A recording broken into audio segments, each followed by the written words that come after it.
Welcome વિદ્યાર્થી મિત્રો. આજે આપણે બરાબર વ્યતિકરણનો પ્રયોગ જોઈએ. બરાબર, થોમસ યંગ નામના વૈજ્ઞાનિકે આપણે ખ્યાલ છે કે વ્યતિકરણનો પ્રયોગ 1801માં કર્યો હતો. એ પહેલાં સૌપ્રથમ જે પ્રયત્ન છે એ ગ્રીમાલ્ડી નામના વૈજ્ઞાનિકે 1665માં કર્યો હતો. પણ એ બે ઉદ્ગમ એવા અસુસમ ઉદ્ગમ મેળવી શક્યો નહીં.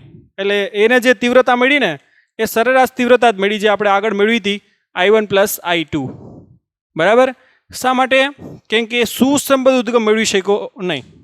એને જે ઉદ્ગમ મળ્યું એ અસુસંબદ્ધ ઉદ્ગમ, અને સુસંબદ્ધ ઉદ્ગમમાં પ્રકાશની તીવ્રતા કેટલી મળે? I1 + I2. કોઈ પ્રકારની વિવર્તનની ભાત એમાં જોવા મળે નહીં. તો ગ્રીમાલ્ડીને એમાં સફળતા મળી નહીં, કેમ કે એ સુસંબદ્ધ ઉદ્ગમ મેળવી શક્યો નહીં. પણ એના માટેના જે પ્રયત્ન કર્યા છે એ થોમસ યંગ નામના વૈજ્ઞાનિકે 1801માં એક પ્રયોગ જે આકૃતિમાં તમે જોઈ રહ્યા છો એ કર્યો. એણે આકૃતિ માત્ર જાણકારી માટે જ છે, તમને વ્યવસ્થિત રીતે ખબર પડે એટલે આકૃતિ આ દોરી છે. બરાબર, અને તમારી બુકમાં પણ નથી, એટલે ખાસ આકૃતિ તમારા માટે મહેનત કરી અને દોરી છે. બરાબર, તો આકૃતિમાં તમે જોઈ શકો.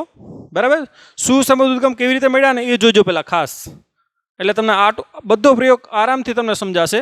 બરાબર, ડરવાની કોઈ પણ જરૂર નથી. અહીં એક પ્રકાશનું ઉદ્ગમ છે. ત્યારે તો પ્રકાશ કોઈ લેમ્પ બેમ્પ તો હતા નહીં. બરાબર, એટલે આપણે પેલો વિડીયો જોયો તો એમાં સૂર્યપ્રકાશનો એણે યુઝ કર્યો હતો, કે 1801માં લેમ્પની શોધ નહોતી થઈ. બરાબર, લેમ્પની જે શોધ થઈ હતી એ તો 1879માં થઈ હતી, 1879. બરાબર, થોમસ આલ્વા એડિસન. બરાબર, પણ એણે સૂર્યપ્રકાશનો યુઝ કર્યો હતો ત્યારે. બરાબર, અત્યારે તો આપણે લેમ્પનો પણ યુઝ કરી શકીએ. તો એક બિંદુવત પ્રકાશ લીધો. બિંદુવતમાંથી જે નીકળે છે એ તરંગ અગ્ર નીકળે, એ ગોળાકાર તરંગ અગ્ર હોય. વિદ્યાર્થી મિત્રો તમે જોઈ શકો અહીંયા બે સ્લીટ રાખી. સ્લીટ એટલે છિદ્ર. આ S1 અને S2 સ્લીટ, અથવા તો એકદમ નાના કોઈ છિદ્ર હોય. બરાબર, એકદમ નાના છિદ્ર જેને સ્લીટ પણ બોલવામાં આવે. આ રીતે લંબચોરસ હોય છે, આવી રીતે. બરાબર, લંબચોરસ શું રાખ્યા એણે? છિદ્ર રાખ્યા. બરાબર, અથવા તો નાનું ગોળ છિદ્ર પણ તમે રાખી શકો. હવે વિદ્યાર્થી મિત્રો, જે આ S અને S1 અને S અને S2 વચ્ચેનું અંતર સેમ હોવું જોઈએ, અને મિલીમીટરના ક્રમનું હોય. 1 મિલીમીટર, 2 મિલીમીટરના ક્રમનું હોય. અને આ બે છિદ્રો વચ્ચેનું જે અંતર છે ને એ એકદમ નાનું હોય, એનાથી પણ નાનું. કેટલું? તો કે 0.1 મિલીમીટર. એ છિદ્રો જો તમે આંખથી જોવ ને તો એ બંને છિદ્રો તમને દેખાય પણ નહીં. તમને એમ જ થાય કે એક જ છિદ્ર છે. તો એકદમ આ નાનું હોય, 0.1 મિલીમીટરના ક્રમનું હોય. બરાબર, અને હવે વિદ્યાર્થી મિત્રો એ બે નજીક રાખવાનું કારણ શું? બરાબર, હવે તમને ખબર છે કે આ તરંગ અગ્ર છે. આ તરંગ અગ્ર છે એના દરેક બિંદુ ઉપરની કળા કેવી હોય? સમાન હોય. એને જ આપણે સમાન કળામાંથી પસાર થતા એક કાલ્પનિક પૃષ્ઠને શું કહીએ આપણે? તરંગ અગ્ર. એટલે આના ઉપરની જે પણ બધા બિંદુઓ છે ને એની કળા કેવી હોય? તો કે સેમ હોય. બરાબર, તો એક જ તરંગ અગ્ર આના ઉપર આપાત થાય. બરાબર, આ બંને સ્લીટ એટલી બધી નજીક હોય જેથી કરીને જો એક જ તરંગ અગ્ર બંને ઉપર શું થાય? આપાત થાય. બરાબર, એટલે એક જ તરંગ અગ્ર આપાત થાય ને એટલે આ બંને છે ને એ ગૌણ ઉદ્ગમ તરીકે વર્તે. હાઇગન્સના સિદ્ધાંત અનુસાર કોના તરીકે વર્તે? ગૌણ ઉદ્ગમ તરીકે. અને બંને જે ટૂંકમાં પ્રકાશ છોડે ને એની આવૃત્તિ કેવી હોય? સમાન હોય. અને એની કળા તફાવત પણ સમય સાથે બદલાય નહીં. એક જ તરંગ અગ્ર પરના બધા જ બિંદુની આપણે ખબર છે કે આવૃત્તિ એટલે કળા કેવી હોય? સમાન હોય. બરાબર, આવૃત્તિ પણ સમાન અને કળા પણ સમાન. બરાબર, એક જ સોર્સમાંથી નીકળે એટલે અહીં આવૃત્તિ પણ સમાન થઈ જાય, અને સમય સાથે જે કળા તફાવત છે એ પણ અહીં ચેન્જ થાય નહીં. જો તમે બે લેમ્પ રાખો, અહીંયા ધ્યાન આપજો. સપોઝ કે તમે કહો કે ભાઈ મારે બે લેમ્પ લેવા છે. એક લેમ્પ S1 લઈ લઉં અને એક લેમ્પ S2 લઈ લઉં. બરાબર, હવે એમાં શું થાય વિદ્યાર્થી મિત્રો? અહીંયા ધ્યાન આપજો. આ બંને ઉદ્ગમને તમે દાખલા તરીકે સ્કીન ઉપર પાડો તમે આવી રીતે, તો આ બંને ઉદ્ગમ છે ને એમાં દાખલા તરીકે સોડિયમ લેમ્પ લીધો તમે, તો સોડિયમ લેમ્પમાં જે ઇલેક્ટ્રોનની સંક્રાંતિ થાય એને જ કારણે પ્રકાશ ઉત્પન્ન થાય. તો સંક્રાંતિ જે છે એ 10⁻⁹ સેકન્ડમાં તો બદલાતી જ હોય ફટાફટ. ક્યારેક ઇલેક્ટ્રોન 5મીમાંથી 4થીમાં પડે, ક્યારેક ઇલેક્ટ્રોન 5મીમાંથી 3જીમાં પડે. તો ફટાફટ એની આવૃત્તિ સતત ચેન્જ થતી હોય. તો આ બંને ઉદ્ગમ કેવા છે? અસુસંબદ્ધ ઉદ્ગમ. સામાન્ય લેમ્પ વડે તમે એ કરી શકો નહીં, કેમ કે ઇલેક્ટ્રોનની સંક્રાંતિ કેવી થતી હોય, અયોગ્ય થતી હોય. તમે કહો કે આ બંનેના રંગ પીળા છે, પણ બંનેના રંગ પીળા છે પણ એની આવૃત્તિનો ગાળો છે ને, તરંગલંબાઈનો ગાળો હોય પીળા રંગનો પણ થોડો ઘણો હોય છે. અહીં તો બંનેની આવૃત્તિ સેમ જોઈએ તો જ વ્યતિકરણની ભાત રચાય. એટલે સામાન્ય લેમ્પ વડે તમે વ્યતિકરણની ભાત આવી રીતે મેળવી શકો નહીં. એના માટે આવૃત્તિ સમાન હોવી જોઈએ ને, કળા તફાવત સમય સાથે કેવો રહેવો જોઈએ, અચળ. તેના માટે ખાસ ગોઠવણી થોમસ યંગે કરી. બરાબર. તો એના માટે શું કર્યું કે આ સ્લિટ S1 અને S2 વચ્ચેનું અંતર ખૂબ જ નાનું રાખ્યું, જેથી કરીને એક જ તરંગગ્ર એના ઉપર આપાત થાય. જો દૂર રાખ્યું હોત તો અલગ અલગ તરંગગ્ર આપાત થાય, તો પાછું સેમ પ્રોબ્લેમ થાય, આવૃત્તિ અને કળા તફાવત બદલાઈ જાય. હવે એક જ તરંગગ્ર આપાત થાય એટલે આવૃત્તિ પણ સમાન અને કળા તફાવત પણ કેવો રહે, અચળ. હવે જે S1 અને S2 જે ઉદ્ગમ બની ગયા, ગૌણ ઉદ્ગમ, એની આવૃત્તિ પણ સમાન છે અને કળા તફાવત સમય સાથે કેવો છે, તો કે અચળ છે. તો હવે વિદ્યાર્થી મિત્રો તમે જોઈ શકો આ S1 અને S2 ગૌણ ઉદ્ગમ તરીકે વર્તે. હવે જે આ રેડ કલરમાં મેં દોર્યું છે ને, જો અહીંયા રેડ છે, પાછું અહીંયા રેડ છે, એ તરંગો ઉત્પન્ન કરે છે. એવી રીતે આ પણ તરંગો શું કરે, ઉત્પન્ન કરે.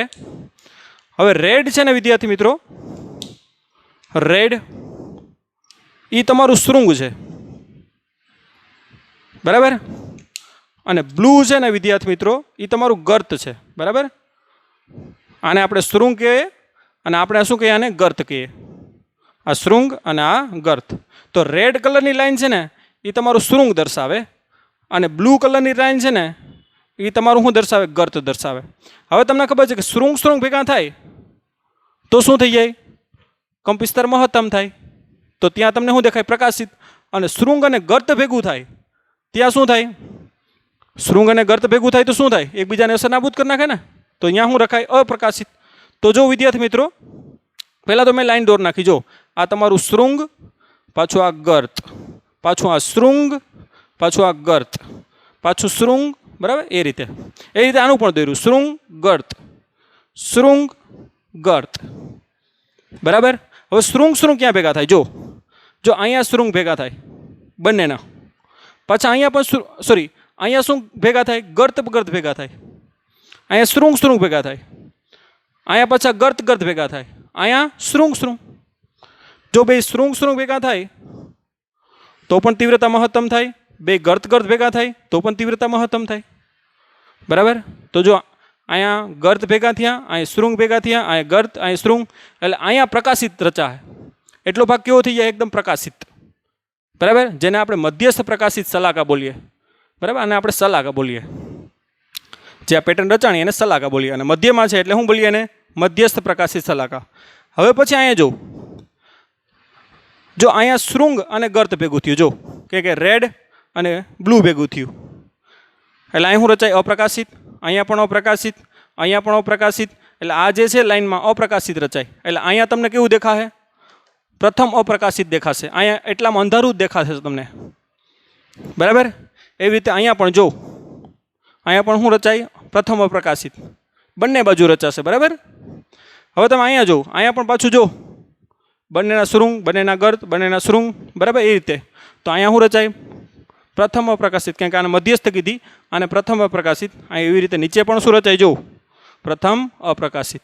આવી રીતે એક ભાત રચાય, જેને આપણે કઈ ભાત કહીએ, તો કે વ્યતિકરણની ભાત, બરાબર. એમાં મધ્ય હોય ને મધ્યસ્થ પ્રકાશિત સલાકા બોલાય, પછી પ્રથમ અપ્રકાશિત આવે, પછી પ્રથમ પ્રકાશિત આવે. એ રીતે નીચે પણ, બરાબર, અપ્રકાશિત, પ્રકાશિત, અપ્રકાશિત, પ્રકાશિત, આવી રીતે સલાકાઓ રચાય, બરાબર. તો આવી રીતે થોમસ યંગ નામના વૈજ્ઞાનિકે, બરાબર, તો ખાસ એક ગોઠવણી કરી, બરાબર, તરંગ અગ્રના વિભાજનથી. કોનાથી, તરંગ અગ્રના વિભાજનથી એણે સુસ્તંભ ઉદ્ગમ મેળવા, બરાબર. અને એનાથી વ્યતિકરણની ભાત એ મેળવી શકો અને એ રીતે, બરાબર, આવી વ્યતિકરણની ભાત તમે મેળવી શકાય. અને જો વિદ્યાર્થી મિત્રો આ જે સ્લિટથી પડદા વચ્ચેનો અંતર, આપણો પડદો છે, આ શું છે આપણો પડદો, એના ઉપર આ તમને દેખાશે, બરાબર. જે આપણો વિડીયો છે એમાં પણ એ પેટર્ન છે. તો સ્લિટથી પડદા વચ્ચેનું અંતર છે ને એ તમે મીટરના ક્રમમાં રાખી શકો, 2 મીટર, 1 મીટર, 5 મીટર, બરાબર, જેવું તમારું આ સ્લિટ, બરાબર. તો આ રીતનો જે પ્રયોગ છે એ થોમસ યંગે કરી અને સાબિત કર્યું કે પ્રકાશ જે છે એ તરંગ સ્વરૂપ ધરાવે છે. કેમ કે એ પહેલાં પ્રકાશને આપણે કણ સ્વરૂપે માનતા હતા, પણ આ જે વિખ્યાત જે મહાન પ્રયોગ છે એના પછી બધા વૈજ્ઞાનિકોની પ્રકાશ પ્રત્યેની જે જોવાની હતું એ બદલાઈ ગયું. બરાબર કે હાઇગેન્સે એ પહેલાં પણ કીધું હતું, પણ હજી એટલું બધી માનતા નહોતા. તો અહીંથી પ્રકાશ છે એ તરંગ સ્વરૂપ ધરાવે એવી વિચારધારા છે એ દ્રઢ બની. બરાબર. તો હવે જે આગળ છે, બરાબર, આ શલાકાઓની તીવ્રતાનો આપણે ડ્રો કરશું. બરાબર. ઓકે, હવે આને આપણે રફ કરી નાખીએ. આકૃતિ માત્ર જાણકારી માટે જ છે. બરાબર.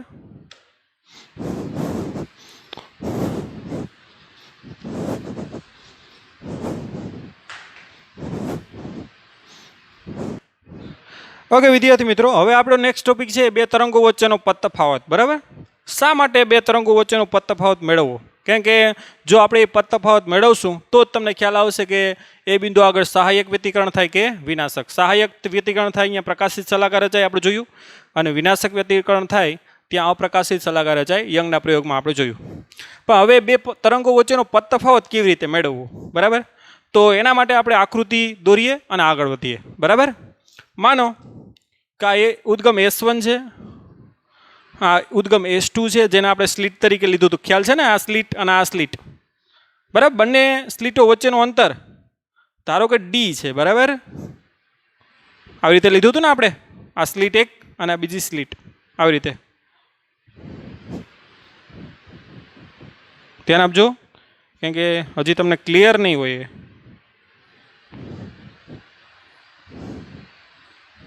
આ જે તમારું છે એ S1 અને આ છે તમારું S2, અને આ બંને વચ્ચેનું જે અંતર છે એને આપણે શું કહીએ?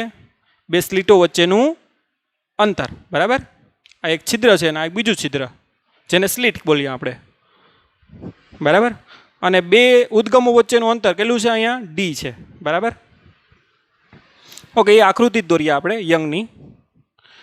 ગભરાતા નહીં, પેલી પાછી આકૃતિ રિપીટ નહીં થાય. હો ભાઈ. ઓકે, આ સ્લીટ. ઘણા ગભરાઈ ગયા હશે કે સાહેબ ઓલી આકૃતિ તો અમે પાછી આકૃતિ આવશે. ઓકે, આ તમારું ઉદ્ગમ S1 અને આ ઉદ્ગમ તમારું S2. બરાબર. હવે આ ગૌણ ઉદ્ગમ તરીકે વર્તે એ ખ્યાલ છે આપણે. માનો કે અહીંયા તમે પડદો મૂકો છે. બરાબર. આ રીતે શું મૂકો તમે? પડદો, સ્કીન. દાખલા કે કોઈ P બિંદુ આગળ પદ તફાવત મેળવો આપણે.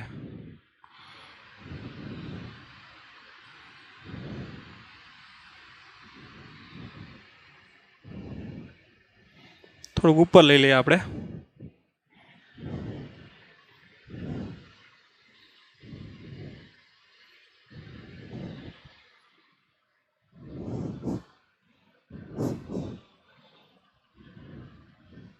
આ P બિંદુ આગળ શું મેળવો આપણે? પદ તફાવત. કેમ કે પદ તફાવત ખબર પડશે ને તો Q વ્યતિકરણ અહીંયા થાય ને ખબર પડીએ. બરાબર. ઓકે, આ ઉદ્ગમ તમારું S1, આ તમારું ઉદ્ગમ S2. બંને વચ્ચેનું અંતર કેટલું? તો કે સ્મોલ d. પડદાથી સ્લીટ વચ્ચેનું અંતર આપણે લઈ લઈએ કેપિટલ D. બરાબર. હવે આપણે અહીંયા પદ તફાવત મેળવીએ. આ તરંગો બે છે. બરાબર. P આગળ પદ તફાવત મેળવો છે તો આપણે ભૂમિતિ લેશું આરામથી. વિદ્યાર્થી મિત્રો, આપણે ખબર છે કે મધ્યમાંથી અહીંયા આપણે જોયું હતું, અહીંયા શું રચાતું હતું? મધ્યસ્થ પ્રકાશિત રચાતી હતી. બરાબર. ધ્યાન આપજો. મધ્યસ્થ પ્રકાશિત શલાકા અહીંયા સેન્ટર ઉપર હતી, આના. બરાબર. ધ્યાન આપજો. તો માનો કે ત્યાંથી આ અંતર X છે. આ અંતર કેટલું છે? X. બરાબર. હવે રેડને આપણે એમાં દાખલ કરીએ, નકર એને ખોટું લાગશે રેડને. આ અંતર થાય કેટલું થાય?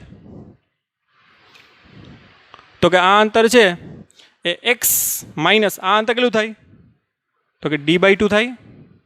આ અંતર પર કેટલું થાય? જો અહીંથી પણ રેડને આપણે આ અંતર કેટલું થાય d/2. શા માટે? કારણ કે ટોટલ અંતર કેટલું છે? આ d, બરાબર. તો આખું અંતર કેટલું છે? x, એમાંથી આટલું જાય તો કેટલું હોય? d/2. એટલે આટલું અંતર કેટલું થાય? તો કે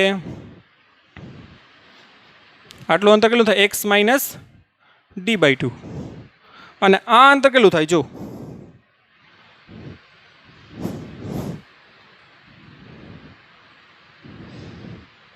આ અંતર કેટલું થશે? તો કે x પ્લસ d/2, બરાબર. કારણ કે આટલું અંતર x પ્લસ એટલું અંતર d/2, એટલે કેટલું થાય? x પ્લસ d/2, બરાબર. તો આ થઈ ગઈ આપણી આકૃતિ. ઓકે, હવે આપણે આકૃતિમાં થોડાક આગળ વધીએ. ઓકે, હવે પદ તફાવત અહીં કેટલો થાય? જો S2P માંથી S1P આપણે બાદ કરી નાખીએ તો એ આપણો શું થાય? પદ તફાવત. તો અહીં પદ તફાવત કેટલો થશે? તો કે S2P માઇનસ શું થાય? S1P. હવે એ આપણે મેળવવું છે તો આપણે શું કરશું? પહેલાં તો કે એનો આપણે વર્ગ કરી નાખીએ. પહેલાં હું વર્ગ મેળવી લઉં. S2P નો વર્ગ માઇનસ S1P નો વર્ગ. હવે S2P નો વર્ગ કેટલો થાય? જો ત્રિકોણ કયો લઈ લેવાનો? S1P. અહીંયા કોઈ નામ આપી દઉં A, બરાબર, અથવા તો હું અહીંયા નામ આપી દઉં x. ના, x અહીંયા આપ્યું, અહીંયા હું નામ આપી દઉં કોઈ m, બરાબર. ત્રિકોણ કયો? S1PM માટે. તમે જો S1P નો વર્ગ બરાબર શું લખાય? કર્ણ છે ને, S1P શું છે? Sorry, S2P. અહીંયા તમે નામ આપી દો n, બરાબર. તો અહીંયા પાયથાગોરસનો પ્રમેય યુઝ કરી લઈએ. અહીં નીચે જ લખી નાખીએ કે ભાઈ S1P નો વર્ગ બરાબર કર્ણનો વર્ગ બરાબર શું થાય? બાજુનો વર્ગનો સરવાળો. જો આ કાટકોણ ત્રિકોણ છે કયો? S1PM. કાટકોણ ત્રિકોણ કયો છે? S1MP, બરાબર. 90 નો ખૂણો છે m નો, એટલે માં S1P નો વર્ગ બરાબર શું થાય? બે બાજુનો વર્ગનો સરવાળો. આ કેટલું થાય? d, એટલે કે d નો વર્ગ વત્તા આ કેટલું છે આપણું? તો કે x માઇનસ d/2 નો વર્ગ. અને કાટકોણ ત્રિકોણ કયો? તો કે આ લઈ લો S2NP માટે. S2NP માટે S2P નો વર્ગ બરાબર શું લખાય? તો કે બાજુનો વર્ગનો સરવાળો d² વત્તા આ અંતર કેટલું થાય? x પ્લસ d/2 નો સ્ક્વેર. તો S1P નો વર્ગ મળી ગયો ને S2P નો, તો બંનેની કિંમત મૂકી દઈએ આપણે. S2P નો વર્ગની કિંમત કેટલી આવી જોઈ લ્યો. તો કે d² plus x plus d/2 નો સ્ક્વેર. અને S1P ની કિંમત કેટલી છે જોઈ લ્યો. અહીં લખ નાખો. તો કે minus d² plus x minus d/2 નો હોલ સ્ક્વેર કૌંસ પૂરો, બરાબર. હવે એના આગળ આપણે સોલ્યુશન કરીએ એનું. તો d² પ્લસ આનો વર્ગ શું થાય? તો કે પહેલા પદનો વર્ગ વત્તા 2 પેલું બીજું, એટલે 2 ઉડી જાય એટલે xd, વત્તા બીજા પદનો વર્ગ એટલે d²/4, માઇનસ અંદર ગુણી પણ નાખો અને વર્ગ કરી નાખો. d² માઇનસ અહીંયા શું આવશે? પહેલા પદનો વર્ગ એટલે કે x², બરાબર. 2 પેલું બીજું એટલે આ માઇનસ આવશે, બરાબર. એટલે શું આવશે? Minus xd, sorry okay, minus minus શું થઈ જાય? પ્લસ. આનો માઇનસ 2xd, બરાબર. એટલે xd માઇનસ આવશે ને માઇનસ માઇનસ શું થઈ જાય? પ્લસ. અને આ પાછો માઇનસ કેટલો આવશે? સોરી, d²/4 પ્લસ d²/4 આવે, પણ આ માઇનસ આવી જાય એટલે માઇનસ કૌંસ છોડ નાખો આપણે. એટલે ઉડે શું?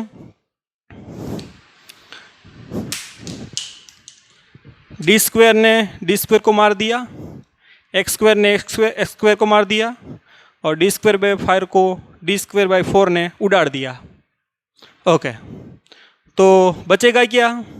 xd प्लस xd એટલે કેટલા વધશે? તો કે 2xd, બરાબર. એટલું જ વધ્યું. બરાબર. આ કોના બરાબર આવ્યું? તો કે હજી મારો પદ તફાવત મળ્યો, કારણ કે પદ તફાવત તો મારા આ છે. મને તો શું મળ્યું?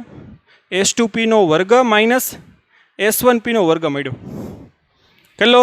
2XD. એટલે હવે હું શું કરીશ? તો કે આના બરાબર સૂત્ર મને ખ્યાલ છે, S2P માઇનસ S1P, અને બીજા કૌંસમાં શું આવશે?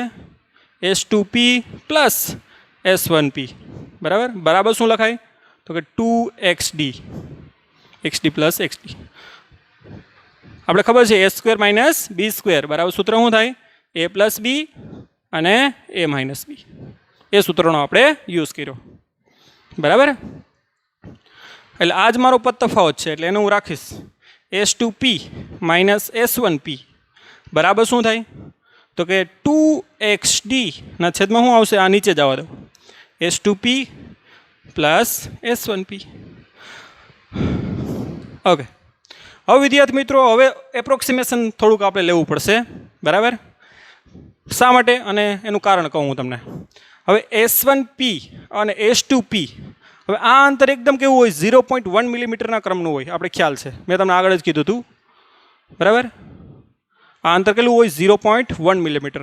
એટલે અહીંથી સપોઝ કે હું તમને કહું કે એટલું જ અંતર હોય અને આવી રીતે બે લાઈન દોયો કરી હોય તમે, તો આ બંને લાઈન કેવી લઈ શકો તમે? સમાન. ધ્યાન આપજો, આ બંને વચ્ચેનું અંતર કેટલું હોય? એકદમ ઓછું. જો આવી રીતે. જ્યારે આ અંતર કેવું હોય? ખૂબ જ મોટું.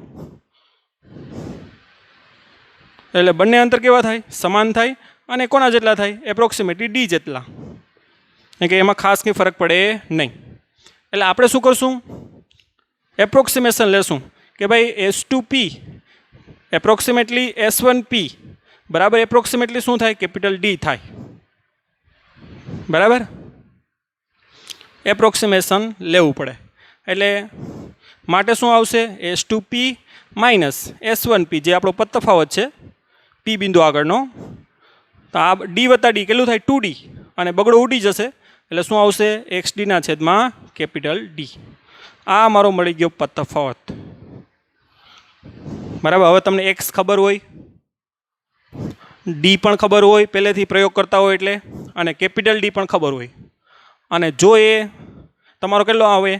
તો કે 0 લેમડા, ખ્યાલ છે 2 લેમડા 3 લેમડા, તો સહાયક વ્યતિકરણ હોય. પણ આવો હોય 0 lambda by 2, 3 lambda by 2, 5 lambda by 2, તો કયું વ્યતિકરણ હોય? વિનાશક. પદ તફાવત આવી ગયો. જો આવો પદ તફાવત હોય તો સહાયક વ્યતિકરણ, આવો પદ તફાવત હોય તો વિનાશક. X પણ મળી જાય આપણે.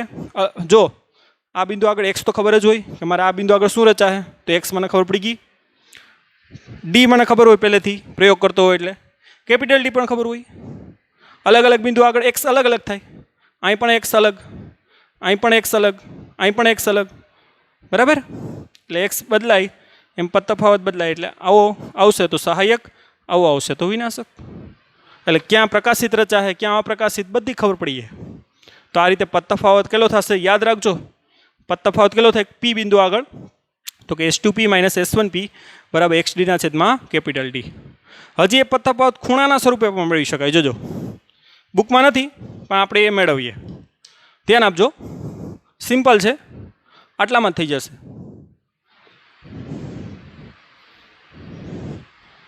માનો કે આ ખૂણો થીટા છે, આ બીજું D/2 કાઢ નાખું. ફટાફટ તમે નોટ ડાઉન કરી લેજો. એ બરાબર. આકૃતિ હજી રાખું છું, સ્ક્રીનશોટ પાડવો હોય તો. બરાબર. આ D/2, આ D/2. ઓકે. હવે આપણે ખૂણાના સ્વરૂપે જોઈએ. માનો કે આ ખૂણો થીટા છે. બરાબર. આ લાઈન મેં ડ્રો કરી. હવે પદ તફાવત કેટલો થાય? જોજો, અહીં ધ્યાન આપજો. અહીંથી બેયનું અંતર કેવું છે? સેમ છે. જો, એટલે એટલું અંતર વધારે કાપ્યું કોણે? S2એ. બરાબર. એટલે માનો કે આ જે પોઈન્ટ આપી દઈ નામ A પોઈન્ટ છે. બરાબર. હવે ધ્યાન આપજો, અહીં પદ તફાવત કેટલો થાય? હવે થોડુંક રફ કરવું પડશે આપણે. ખૂણાના સ્વરૂપે પદ તફાવત મેળવીએ.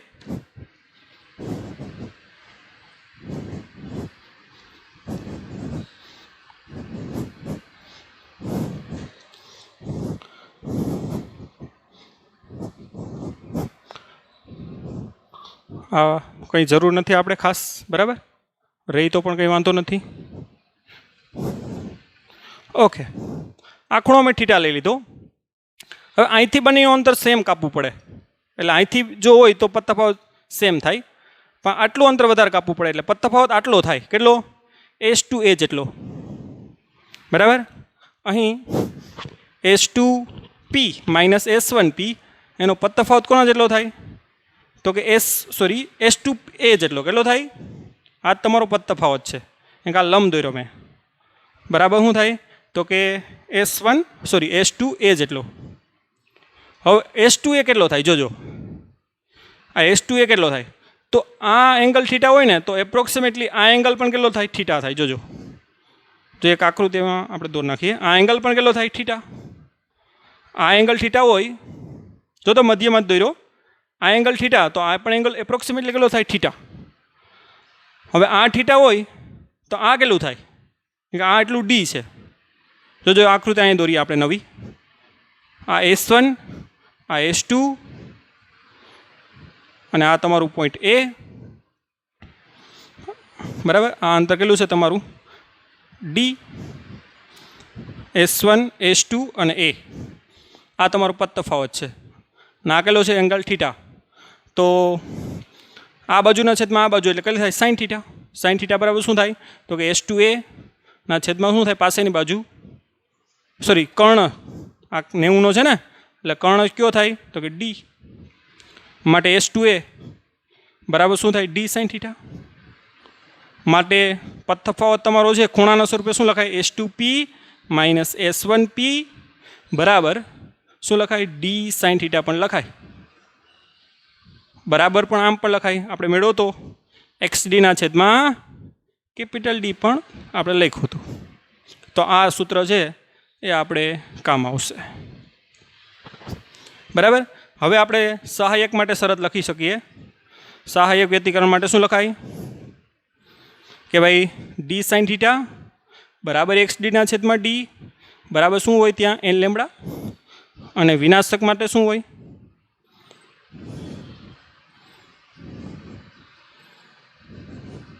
તો કે D સાઇન થીટા બરાબર XD ના છેદમાં D બરાબર શું લખાય? આપણે ખબર જ છે 2n+1 λ/2. એનની શરત લખતો નથી, તમે લખ નાખજો. n બરાબર બંને માટે 0, 1, 2, 3, બરાબર. તો આ રીતે તફાવત D સાઇન થીટા પણ થાય અને XD ના છેદમાં D પણ થાય.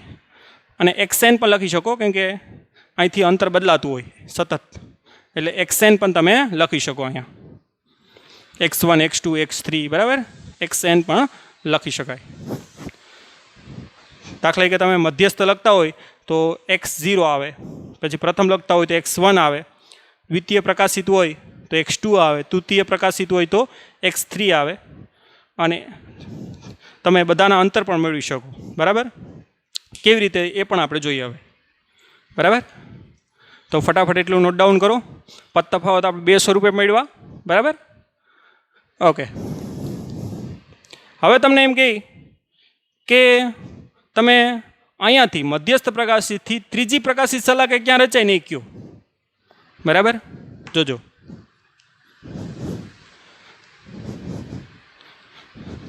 મધ્યસ્થ પ્રકાશિતથી આ મધ્યસ્થ પ્રકાશિત અહીંયાથી કેટલી, સપોઝ કે આ ત્રીજી જ છે, હાલો ત્રીજી પ્રકાશિત, એનું અંતર મેળવા તો પ્રકાશિતનું, તો આ અંતર x3 કહી દઈએ આપણે. તો આપણે ખબર છે કે xn ઇન્ટુ D ના છેદમાં કેપિટલ D બરાબર શું થાય? તો કે n લેમ્બડા, nમી પ્રકાશિત માટે, બરાબર ને.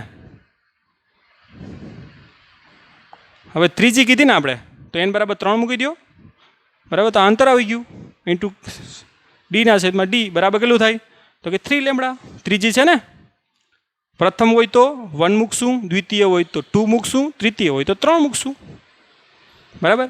એટલે x3 બરાબર શું થાય? તો કે 3 લેમ્બડા D ના છેદમાં સ્મોલ d.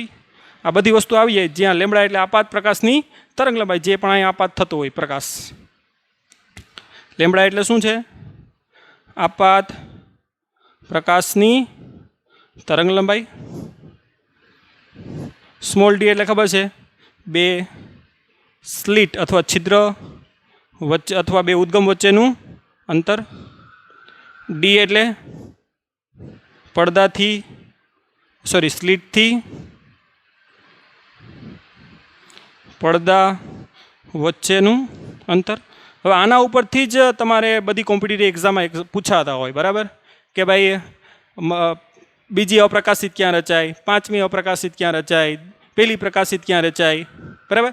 સપોઝ કે તમને એમ કહે કે પાંચમી અપ્રકાશિત ક્યાં રચાય, ચાલો તો પાંચમી અપ્રકાશિતનું અંતર મેળવો. મધ્યસ્થ પ્રકાશિતથી પાંચમી અપ્રકાશિત સલાકા ક્યાં રચાય, ધ્યાન આપજો. તો આપણે ખબર છે કે એનમી અપ્રકાશિત માટે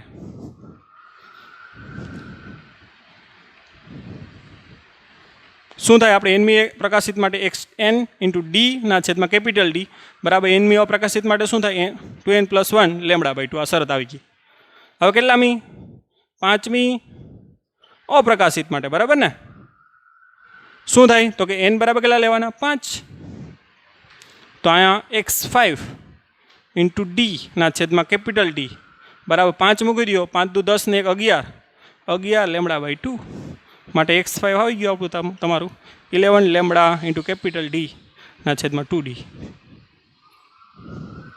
બરાબર. તો આ તમારું આવી ગયું પાંચમી અપ્રકાશિત રચાય. સપોઝ કે માનો કે પાંચમી અપ્રકાશિત અહીંયા રચાણી, તો એ તમારું અંતર આવી ગયું x5. ક્યારેક x5 આપી દે, બધી આપી દે, લેમડા મેળવવાનું કહે.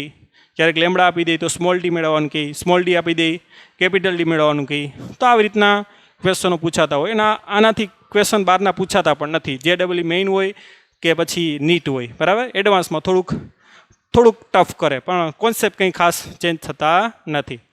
તો આ રીતના ક્વેશ્ચનો આમાંથી નીકળે. ક્યારેક તમને એમ કહે કે બીજી પ્રકાશિત અને પાંચમી પ્રકાશિત વચ્ચેનું અંતર મેળવો, બરાબર, તો x2 મેળવી લેવાના, x5 મેળવી લેવાના, બંનેને બાદ કરી દેવાનું.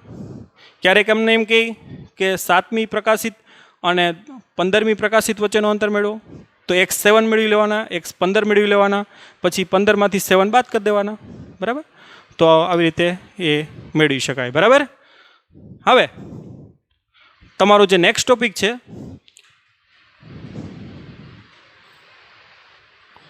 ઓકે વિદ્યાર્થી મિત્રો, હવે આપણે બે ક્રમિક પ્રકાશિત સલાકાઓ વચ્ચેનું અંતર મેળવીએ.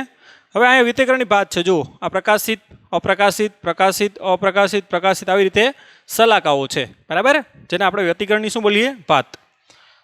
હવે બે ક્રમિક પ્રકાશિત સલાકાઓ વચ્ચેનું અંતર એટલે શું, તો કે દાખલા કે આ માનો કે પહેલી છે અને આ શું છે બીજી, ક્રમિક થઈ ને. તો પહેલી અને બીજી વચ્ચેનું અંતર, જો વચ્ચેથી લાઈન ડ્રો કરી, આમાંથી પણ વચ્ચેથી, એ જે વચ્ચેનું અંતર છે ને એને શું કહીએ આપણે, બે ક્રમિક પ્રકાશિત સલાકા વચ્ચેનું અંતર, બરાબર, અથવા તો સલાકાની પહોળાઈ પણ બોલાય, ધ્યાન આપજો. તો બે ક્રમિક પ્રકાશિત સલાકા વચ્ચેનું અંતર આપણે આ મેળવવું છે. માનો કે આ પહેલી છે અને આ બીજી, અથવા તો આ માનો કે કોઈ એનિમી છે અને આ શું છે n+1, દાખલા કે આ પહેલી હોય તો આ બીજી, બરાબર, આ ત્રીજી હોય તો આ ચોથી. એની વચ્ચેનું અંતર મેળવવું, તો એની વચ્ચેનું અંતર આપણે બીટા કહી દીધું. તો બીટા બરાબર શું થાય, તો કે xn+1 - xn, આમાંથી આ બાદ કરી દો એટલે આટલું અંતર શું છે xn+1, આટલું અંતર શું છે xn કીધું આપણે, બરાબર. તો આખા અંતરમાંથી આટલું અંતર કાઢી નાખો તો આટલું અંતર આવે, જેને શું કહીએ આપણે, તો કે બે સલાકાઓ વચ્ચેનું ક્રમિક પ્રકાશિત સલાકાઓ વચ્ચેનું અંતર, જેને આપણે સિમ્બોલ શું આપ્યો, બીટા. અહીંથી અંતર છે વિદ્યાર્થી મિત્રો, આ xn+1 અંતર છે અને આ xn અંતર છે. તો આ અંતરમાંથી આ અંતર કાઢી નાખો તો આ અંતર જે વાસ્તવમાં શું છે, બે પ્રકાશિત સલાકા વચ્ચેનું અંતર બીટા. હવે xn બરાબર તો ખબર છે, આપણે ખબર છે ને, xn ઇન્ટુ ડી ના છેદમાં કેપિટલ ડી બરાબર શું થાય, n લેમડા પ્રકાશિત છે એટલે લખશું આપણે nમી પ્રકાશિત સલાકા માટે આપણે ખ્યાલ જ છે xn ઇન્ટુ ડી ના છેદમાં કેપિટલ ડી બરાબર શું થાય, n લેમડા, અને ખબર છે n+1 એટલે કે એમાં એક ઉમેર દઈએ, મી પ્રકાશિત સલાકા માટે શું થશે બોલો જોઈએ? તો કે X N plus 1 into D ના છેદમાં શું થાય? Capital D. આ એનની જગ્યાએ શું આવશે? N plus 1 into lambda. બરાબર. તો હવે આમાંથી આ બાદ કરીએ.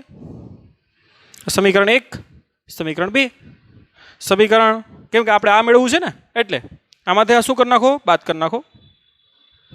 એટલે શું લખશું આપણે? સમીકરણ 2 માઇનસ 1 લેતા. હવે સામાન્ય શું નીકળે એમાંથી? જો ડીના છેદમાં કેપિટલ ડી સામાન્ય નીકળે. જો એટલે કાઉન્સમાં શું આવે?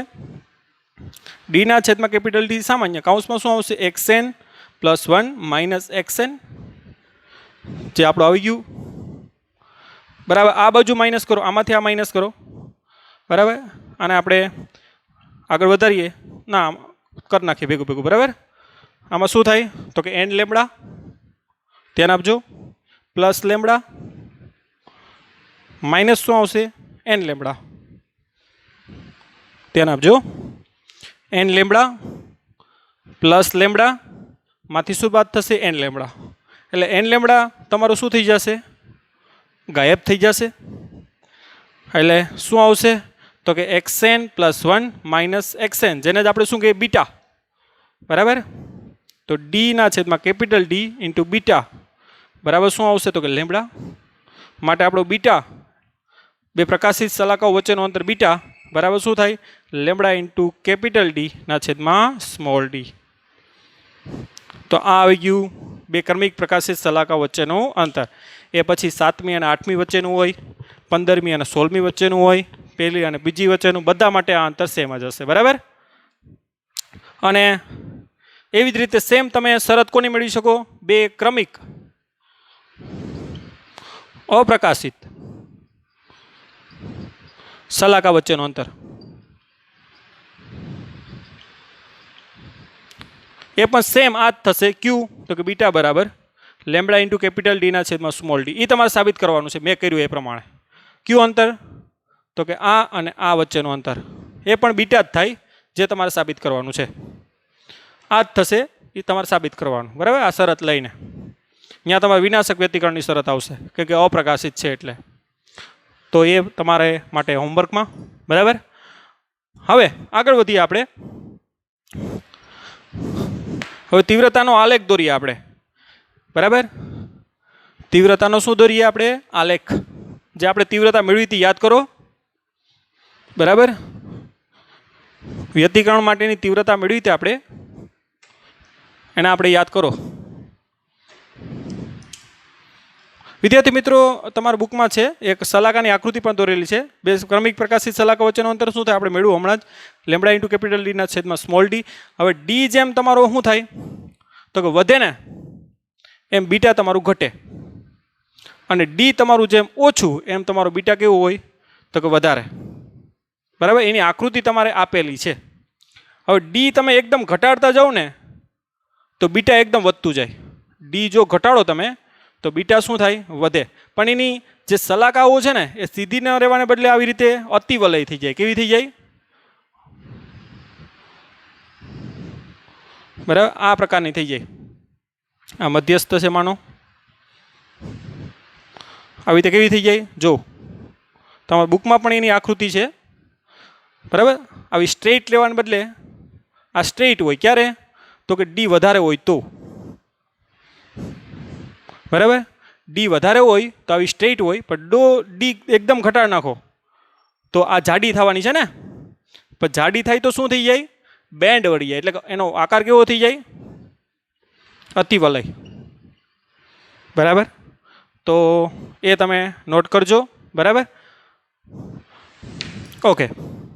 એ એક્ઝામમાં પૂછાઈ શકે કે ભાઈ ડી તમારું એકદમ ઓછું હોય. બરાબર. ડી એકદમ ઓછું એટલે 0.005 મિલીમીટર એ પ્રકારનું મિલીમીટર પ્રકારનું હોય તો બીટા આવી રીતે મળે. બરાબર.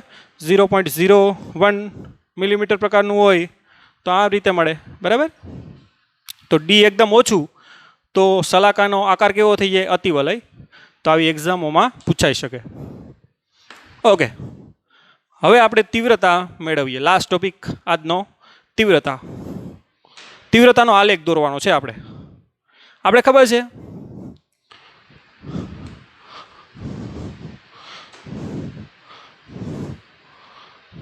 વ્યતિકરણની તીવ્રતા ખબર છે કે I બરાબર શું છે 4I0 ખબર છે cos સ્ક્વેર 5/2 જ્યાં ખબર છે બંનેની તીવ્રતા સમાન હોવી જોઈએ I0 અને કેવું ઉદ્ગમ હોવું જોઈએ સુસંબદ્ધ બરાબર એના માટે જ આ સૂત્ર છે એમાં જ વ્યતિકરણની ભાત રચાય હવે એનો આપણે આલેખ દોરીએ તો જો આ પડદો જ છે વિદ્યાર્થી મિત્રો બરાબર આપણો શું છે પડદો સ્કિન હવે એમાં તીવ્રતા જોજો માનો કાંઈ 0 નો ખૂણો છે અહીંયા તેને આપજો કયો ખૂણો તો કે આ S1 આ S2 એનો આ મધ્યબિંદુ ના પડદો તમારો બરાબર ધ્યાન આપજો તો ત્યાં જ દોરીએ આપણે એવું હોય તો બરાબર અથવા તો એ આકૃતિને અહીંયા ટ્રાન્સફર કરી લઉં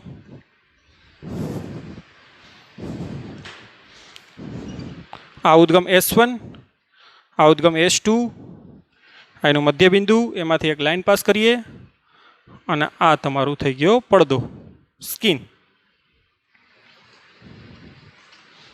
બરાબર ધ્યાન આપજો એના માટે તીવ્રતા આ રીતે મળે હવે એમાં એંગલ આ જે છે ને એ કયો છે જો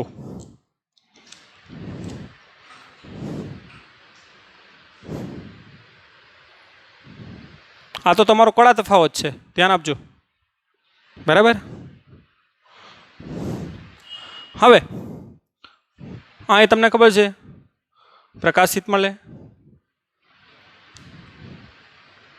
બરાબર એટલામાં પછી અપ્રકાશિત એટલામાં પછી શું મળે પ્રકાશિત આવી રીતે આ પ્રકાશિત રેડથી આપણે પ્રકાશિત દોરીએ પડદા ઉપર આવી રીતે દેખાશે પણ હું અહીંયા તમને 2Dમાં આવી રીતે દોરીને દેખાડું પ્રકાશિત પ્રકાશિત પછી અહીંયા પ્રકાશિત બરાબર એવી રીતે અહીંયા પ્રકાશિત ઓકે હવે એમાં તીવ્રતા કઈ રીતે મળે જો તમે 5 અહીંયા જે છે એ ખૂણો તમારો 0 નો બનશે 5 અહીંયા તમારો કડા તફાવત જે અહીંથી તરંગ પહોંચે અને અહીંથી તરંગ પહોંચે ને એનો કડા તફાવત કહું છું હું અહીંયા જે છે એ તમારો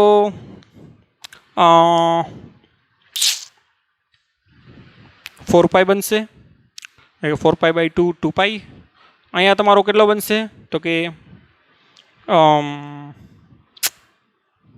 અહીંયા સોરી અહીંયા તમારો 2π બનશે અહીંયા 4π બનશે એવી રીતે અહીંયા -π 2π -4π so on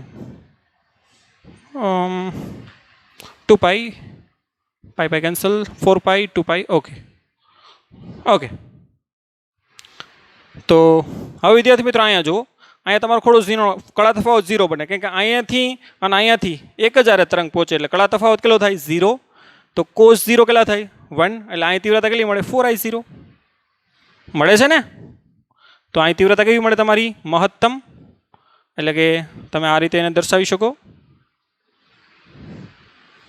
આપણે એનો આલેખ દોરીએ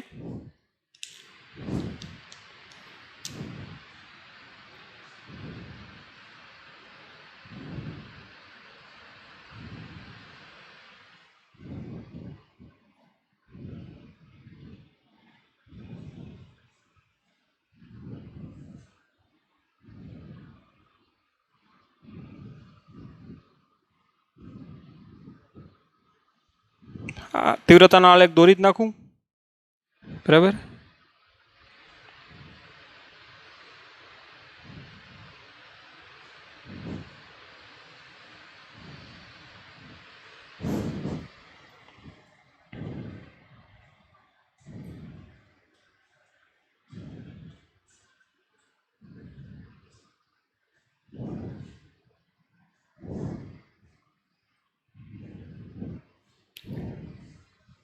ઓકે અહીંયા તીવ્રતા મહત્તમ અહીંયા પાછી મહત્તમ તીવ્રતા અહીંયા મહત્તમ કેટલી 4I0 જેટલી એક્ઝેક્ટ અહીંયા વચ્ચે 4I0 હોય બાકી અહીંયા ઘટી જાય, અહીંયા કેવી થઈ જાય? શૂન્ય. બરાબર બરાબર, એની ઇમેજ પણ તમારી બુકમાં આપેલી છે.